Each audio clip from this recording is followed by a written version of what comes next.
Hello दोस्तों, आप लोगों का हमारे चैनल कहानी आरेख में स्वागत है। आज हम आप लोगों के बीच में ऐसा कहानी लेकर आया हूं जो कि पढ़ के और सुन के आप अपने जिंदगी को और खूबसूरत बना सकते हैं। तो समय का ध्यान रखते हुए शुरू करते हैं, जिसका शीर्षक है एक चुप सा सुख। एक मछलीमार कांटा डाले तालाब के किनारे बैठा था। काफी समय बाद भी कोई मछली कटी में नहीं फंसी, न ही कोई हलचल हुई। तो वह सोचने लगा, कहीं ऐसा तो नहीं कि मैंने कांटा गलत जगह डाला है, यहाँ कोई मछली ही न हो। उसने तालाब में झांका तो देखा कि उसके कटी के आसपास तो बहुत सी मछलियां थीं। उसे बहुत आश्चर्य हुआ कि इतनी मछलियां होने के बाद भी कोई मछली फंसी क्यों नहीं। एक राहगीर ने जब यह नजारा देखा तो उससे कहा, "ए भैया, यहाँ पर मछली मारने बहुत दिनों बाद आए हो, अब इस तालाब की मछलियां कटी में नहीं फंसती?" मछलीमार ने हैरत से पूछा, "क्यों, ऐसा क्या है यहाँ?" राहगीर बोला, "पिछले दिनों तालाब के किनारे एक बहुत बड़े संत ठहरे थे। उन्होंने यहाँ मौन की महत्ता पर प्रवचन दिया था।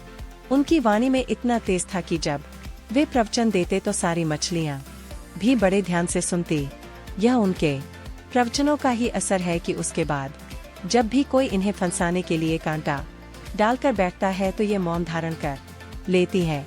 जब मछली मुख खोलेगी ही नहीं तो कांटे में फंसेंगी कैसे? इसलिए बेहतर यही होगा कि आप कहीं और जाकर कांटा डालो। परमात्मा ने हर इंसान को 2 आँख, 2 कान, 2 नासिका, हर इंद्रिय 2-2 प्रदान किया है, पर जिह्वा एक ही दी। क्या कारण रहा होगा? क्योंकि यह एक ही अनेकों भयंकर परिस्थितियां पैदा करने के लिए पर्याप्त है।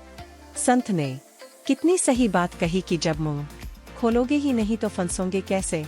अगर इंद्रिय पर संयम करना चाहते हैं तो इस जिह्वा पर नियंत्रण कर लेवें, बाकी सब इंद्रियां स्वयं नियंत्रित रहेंगी।